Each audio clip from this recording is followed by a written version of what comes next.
श्रीमद् भगवद गीता में आपने पाठ करते समय 11वें अध्याय में पढ़ा होगा, जब भगवान से वो कहता सखेति मत्वा प्रसभम यदुक्तम, हे कृष्ण हे यादव हे सखेति, अजानता महिमानं तवेदं मया प्रमादात् प्रणयेन वापि।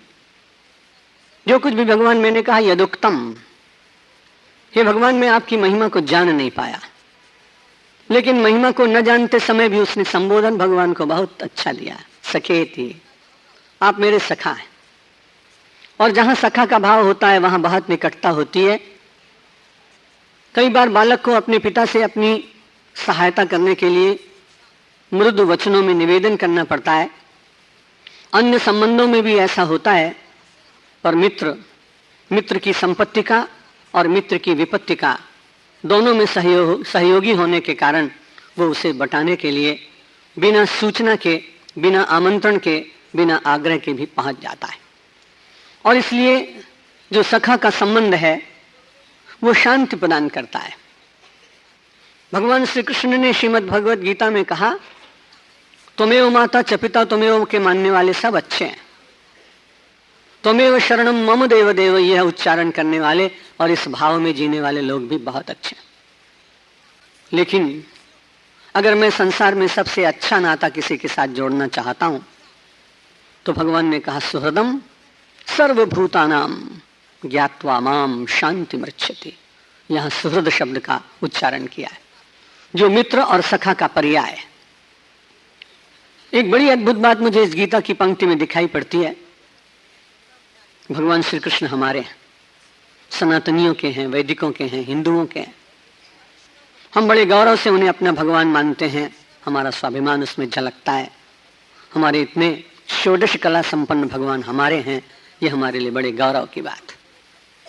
लेकिन भगवान श्री कृष्ण 5000 वर्ष से भी अधिक वर्ष बीते, उन्होंने विचार किया होगा कि श्रीमद् भगवद गीता का अध्ययन करने वाला समुदाय 20वीं शताब्दी के अंत तक पहुंचते पहुंचते केवल हिंदू मात्र नहीं रहेगा, बल्कि अनेक परिवारों में धर्म की दृष्टि से नहीं तो चिंतन की महानता की दृष्टि से भी उस ग्रंथ का लोग अध्ययन करेंगे।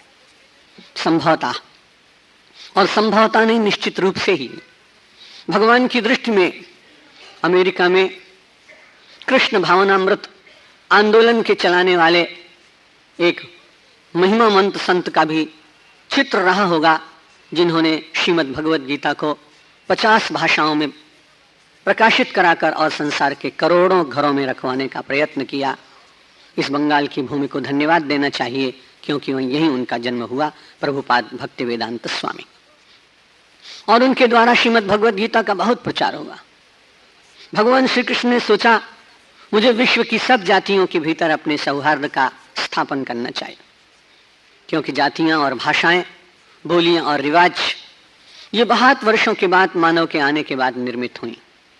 मूल मानव मानव बनकर आया था, और उस समय सारे विश्व में भूगोल की रचना नहीं हुई थी, इसलिए विश्व एकम नीड़म, ये सारा विश्व एक ही नीड़ था, और इसी में सब लोग बड़े आनंद के साथ विचरण करते थे।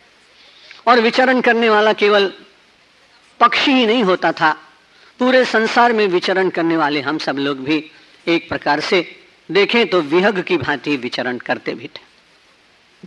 जब वेद ने विश्व को एक नीड़ माना तो कितनी श्रेष्ठ परंपरा रही होगी। मुझे सब कुछ अच्छा लगता है, पढ़ता भी हूं, विद्यार्थी था तब भी पढ़ता था, लेकिन जब भी कभी मैं भूगोल पढ़ता था और एटलस देखता था तब मेरा मन बड़ा उदास हो जाता था।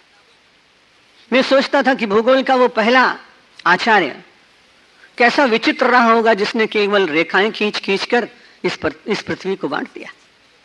जो पृथ्वी परमात्मा की, उसमें रेखाएं खींच खींच कर ये भाव उत्पन्न कर दिया गया, इतना भाग तुम्हारा, इतना भाग तुम्हारा, इतना भाग तुम्हारा। और जो सारा संसार अपना था और जो वैदिक कल्पना थी वसुधैव कुटुंबकम, उसको भूगोल के वेत्ता ने रेखाओं को खींच खींच कर लोगों के मन में ऐसी रेखाएं खींची, यदि उस रेखा से पार कोई एक पैर रख दे तो इधर की तोप तन जाती है, और यदि इधर का कोई रख दे तो उधर से गोले छूट जाते हैं। विचार करिए भक्ति का यदि विस्तार, इस सख्य भाव से संसार में हुआ होता तो संसार के देश व्यवस्था की दृष्टि से भिन्न भिन्न होने पर भी आत्मिक दृष्टि से एकता का अनुभव कर पाते। विपन्न संपन्न की सहायता करने में संकोच न करता, क्योंकि फिर सारा विश्व एक ही होता। और कभी ऐसा लगता है कि अगले 50-60 के वर्ष के बाद हम और आप नहीं होंगे, लेकिन ये जो वसुधैव कुटुंबकम का विचार भारतीय चिंतन है, इसका विस्तार जरूर होगा।